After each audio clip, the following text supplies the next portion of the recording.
heightened. Britain and the US have launched airstrikes against Houthi rebel targets in Yemen. The leader of the rebel group promises to respond to any assault with fresh attacks on Israeli and commercial ships in the Red Sea. Well, keeping us up to date with the latest developments is Mark White, our Home Affairs and Security correspondent. And we've also got Defence Editor at the Evening Standard, Robert Fox, with us too. Yeah, good to see you both. Mark, let's kick off with you then. What is the latest as we understand it?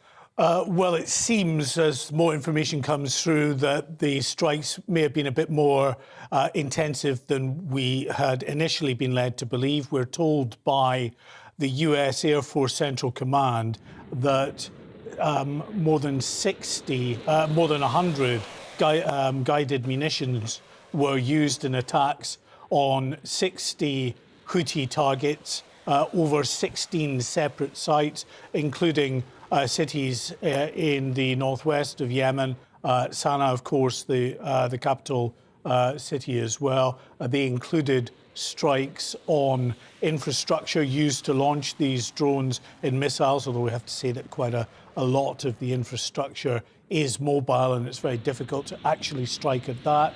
But munition supplies and manufacturing sites, radar sites as well, so other infrastructure that is linked to these Houthi rebels. And as far as the UK's role in this, it's always going to be a sort of relatively minor role in comparison to the US, but we're told that 4 RAF Typhoons launched from RAF Akrotiri in Cyprus. That's about 1,700 miles from there down to Yemen. It's Which is presumably why we heard that they'd taken fueling planes with them. That's right, the Voyager tankers.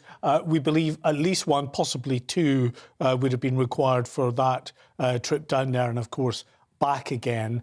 So those RAF aircraft were involved. Although we have naval vessels in the area, we've got Type 45 air defence destroyer and a Type 23 anti-submarine frigate. Both have capabilities to shoot down targets in the air.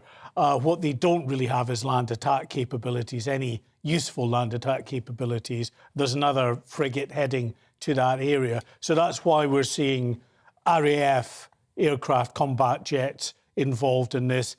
We might get word that a British submarine was involved, but no indication yet. They do have land attack capabilities. They've got the Tomahawk cruise missiles like the Americans do on their ships and submarines. Robert Fox, what is the UK and indeed the US hoping to achieve with this action? By when and at what cost? Well, I think the thing changed on Tuesday with that mass attack, both the quantity and the quality of it.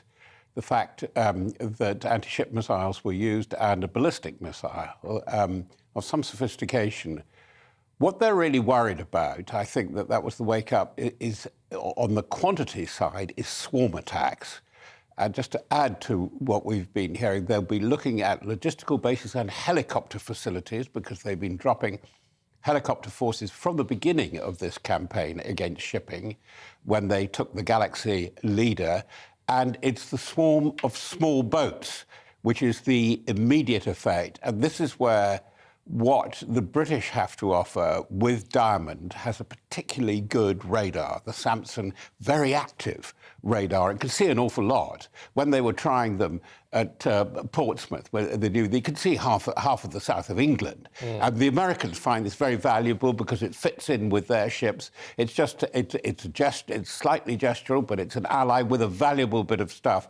And as we were hearing, one further frigate is on its way. Another one is there, Lancaster, but she also has to look at the Gulf, the Straits of Hormuz, where we saw activity and a hijack yesterday as well. So there are a lot of moving parts. It's that I think they got really worried. The line was crossed on Tuesday by a direct attack on a British naval vessel as well as Americans. And this was quite intense. And that's the immediate thing that they want to stop. But it is logistics, supplies, ammunition dumps, communications that they're aiming at. But there is something symbolic, too, as we were hearing about, that in the northwest, that is Houthi heartland. They've attacked bases around Sada. We're coming after you. We know where you live. That's what they're saying. Because they had looked at this from before Christmas, that they might have to do this. By that I mean UK, US. Yeah. We've been looking at, clearly, the US, supported by the UK, and now they're announcing supported by several other countries too. They're making that political point. But surely what we've got must completely outnumber the resources of the Houthi rebels and others. Well, we don't know, as we were hearing, what Iran's game plan is and what it is getting in there. There is a certain amount of quite simple weaponry, the things that come off the boat, the small boats, the swarm effect and the cheap drones, which we know the Houthis have a capacity to generate themselves. And that is the thing that is worrying. What is not plain, despite the very powerful rhetoric that we've been having from both the Houthis and their supporters, with Russia calling for a meeting of the Security Council today, this idea, this unwarranted act of aggression. Well, what happened on Tuesday? Was that an unwarranted act of aggression? We're in the pause phase now. They'll be doing battle damage assessments with manned and unmanned flight over the area to see what they've got and what they're likely to do. There is a lot of hot air coming out, attacking Israeli. I mean, how many of these ships that they've attacked really did have a direct Israeli connection? Almost nil. But it's obviously the Houthis are not backing down.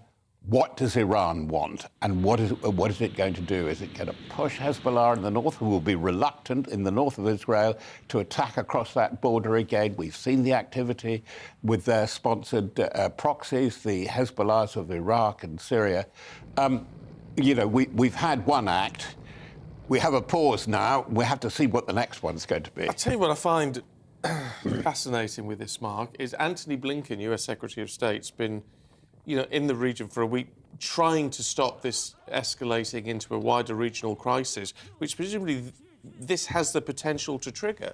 Yeah, I mean, it's been twofold, really, what Antony Blinken has been saying. Of course, he's looking, and the Americans are saying this very publicly now, they are looking for de-escalation in Gaza. They're encouraging Israel to do that. Israel is saying that it is on that path, but it's not there yet, because we've still got regular, daily rocket attacks coming from Gaza into Israeli towns and cities. And while that's the case, while there's still capability from Hamas in Gaza, then Israel will continue with its war in Gaza. And as it does that, then that stokes up these regional tensions. It's not just, of course, what we're seeing from the Houthis. We've got in southern Lebanon, Hezbollah firing, and they've been doing it again overnight and this morning, firing over the line into northern Israel from southern Lebanon.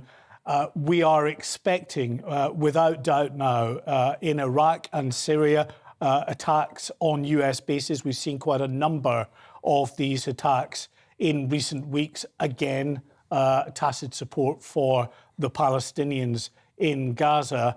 And the Houthis themselves, they're saying that there will be reprisals. I think there's no doubt there will be. They have a capability. I mean, they're 200,000 strong. It may be a militia in many people's eyes, but they've been well armed with these relatively cheap drones. They're about £2,000 each. But they've got many hundreds of them, thousands of them, as well as the anti-ship missiles, the ballistic missiles. There is a capability there. And that's why we were seeing, in terms of the action that's taken place overnight, it seems quite an extensive strike list of 60 different targets at 16 locations involving 100 of these guided munitions. And it may well be in the days ahead, if the Houthis do decide to attack more shipping in the Red Sea, or indeed, of course, now feel that they've got carte blanche to actually attack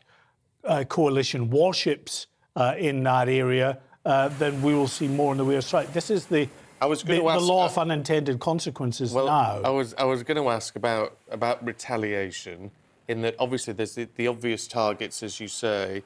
What does it do to threat levels in the UK? I mean, does it pose a risk here?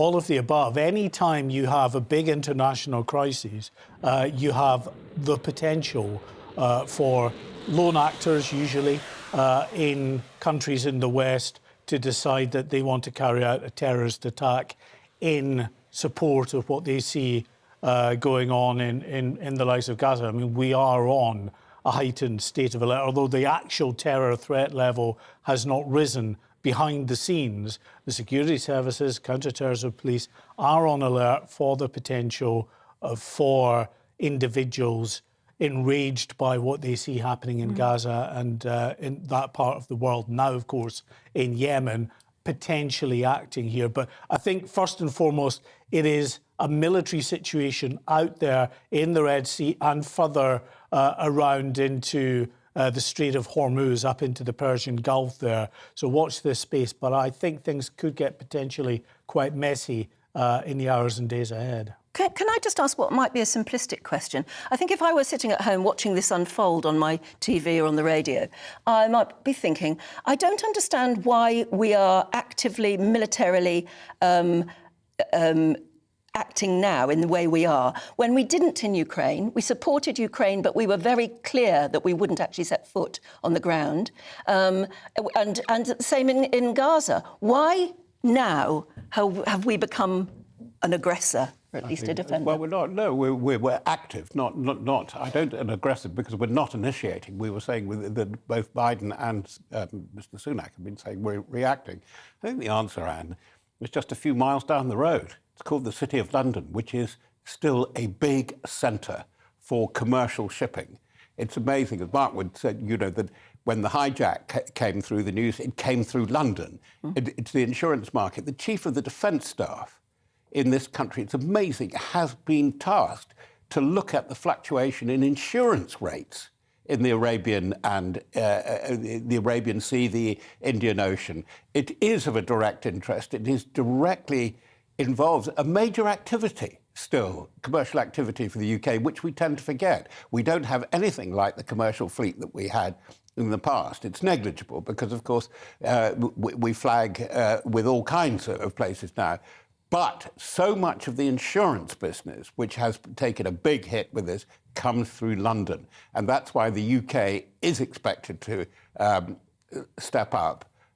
It's very interesting because it's put a big mark on the Royal Navy, and the Royal Navy is not exactly resource rich, both in the number of ships available and the number of women and men available, because as we were hearing that we've got 3 major surface ships from the frigate and destroyer force.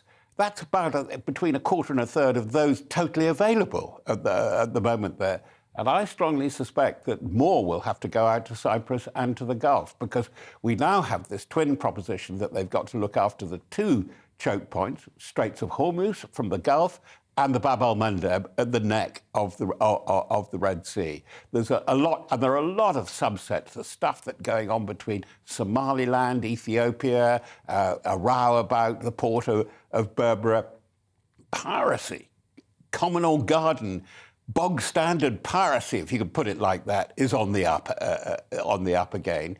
It's a very complex security picture we're looking at. OK, look, we're going to talk to you both a little bit later on, but for now, Robert, Mark, thanks very much indeed.